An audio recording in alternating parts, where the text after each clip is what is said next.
दोस्तों आज की इस वीडियो में हम समझेंगे कि किस तरीके से एक परफेक्ट ब्रेक का एडजस्टमेंट किया जाता है, कैसे हम एक सफिशेंट ब्रेक को एडजस्ट करके उसको हम गाड़ी में ला सकते हैं। तो वीडियो में बनी रहेगा। आज इस वीडियो में आपको बहुत कुछ सीखने को मिलेगा।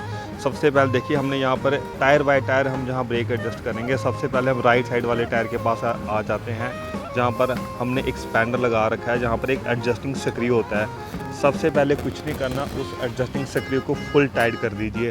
वो जितना टाइट हो सकता है उसको उतना टाइट कर लीजिए। और आप अपने पास एक फिलर गेज रखिए। टायर में एक एडजस्टमेंट की जगह होती है जहाँ पर ब्रेक शू और ड्रम के बीच क्लियरेंस रहती है, जहाँ से हम ब्रेक को एडजस्ट कर सकते हैं। तो वहाँ पर हम फिलर गेज की पत्ती को डालेंगे। फिलर गेज की पत्ती से हम ड्रम और ब्रेक शू के बीच को क्लियरेंस को मेज़रमेंट करके हम धीरे धीरे ब्रेक को एडजस्ट करेंगे। जहाँ पर हम देखेंगे कि जो हमारी फिलर गेज की पत्ती है वो ब्रेक शू और ड्रम के बीच का जो क्लियरेंस होता है उसके बीच में बिल्कुल आसानी से आर पार होनी चाहिए, मतलब उसके बीच आसानी से मूवमेंट करनी चाहिए। इस तरीके से हमने सबसे पहले टायर को एडजस्ट किया। मैं आपको बता देना चाहता हूँ, ये हम टाटा के ट्रक के टायर के एडजस्टमेंट कर रहे हैं। अब हम दूसरे टायर के पास आ गए हैं। दूसरे टायर में भी हमने सेम ही फंक्शन करना है। पहले जो एडजस्टिंग स्क्रू है उसको फुल टाइट कर देना है और ब्रेक ड्रम और शू के बीच में जो क्लियरेंस है वहाँ पर हमने पत्ती लगा देनी, जैसे हम जहाँ पर लगा के देख रहे हैं। उसके बाद हमने उसको पीछे घुमाना है, जो एडजस्टिंग स्क्रू है उसको पीछे लेके आना है। इससे क्या होगा, ब्रेक शू और ड्रम के बीच में क्लियरेंस बढ़ना शुरू हो जाएगा और जो हमारी पत्ती है वो बिल्कुल आसानी से उसके अंदर बाहर मूव करनी चाहिए। इससे हमारा ये टायर का ब्रेक है बिल्कुल एकदम सफिशेंट ब्रेक एडजस्ट हो जाएगा। अभी हमने ये दूसरे टायर का ब्रेक एडजस्ट कर लिया। अभी सेम हम चलते हैं तीसरे टायर के बाद। देखिए तीसरे टायर के बाद सबसे पहले हम देख रहे हैं यहाँ पर अगर पत्ती डालें तो बहुत ज़्यादा यहाँ पर क्लियरेंस है। सबसे पहले वही सेम फंक्शन जो हमने दो टायर में किया उसको हम इसी टायर में करेंगे। हम पहले इसकी जो ब्रेकिंग का एडजस्टिंग स्क्रू है उसको हम फुल टाइट कर लेंगे।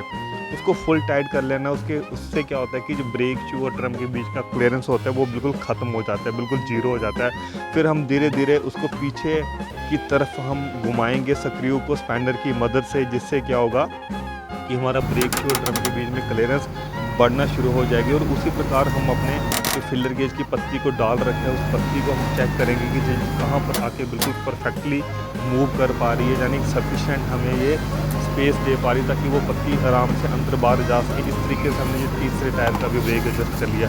अभी हम चलते हैं फोर्थ टायर के पास। यहाँ पर भी हमने सेम फंक्शन करना है। यहाँ पर देखिए, जहाँ पर हमने पहले पत्ती डाल रहे हैं, पत्ती बहुत ज़्यादा यहाँ पे गैप बहुत ज़्यादा है, जिसकी वजह से क्या होता है ब्रेक आपकी गाड़ी वन साइड पुलिंग करती है, ब्रेक सही से अच्छे से सफिशेंट ब्रेक नहीं मिल पाता है। तो इसको भी यहाँ पे हम सेम करेंगे। सबसे पहले जो एडजस्टिंग स्क्रू है उसको हम फुल टाइट कर लेंगे स्पैनर की मदद से। उसको आगे की तरफ घुमाएंगे तो वो हमारा फुल टाइट हो जाएगा। फुल टाइट करने के बाद हमने उसको पीछे लेके आना है, उसको रिवर्स घुमाना है। रिवर्स घुमाने से क्या होगा कि हमारे ब्रेक शू और ड्रम के बीच में क्लियरेंस बढ़ना शुरू हो जाता है। जो हमारी पत्ती है फिर हमने इसको घुमा कर देखना है। फिर सबसे टाइट कर लिया हमने, टाइट करने के बाद हल्का हमने लूज किया। अब यहाँ पर हम हाथ से पत्ती घुमा के देख रहे हैं कि हमारी जो पत्ती है आसानी से मूव कर रही है अंदर।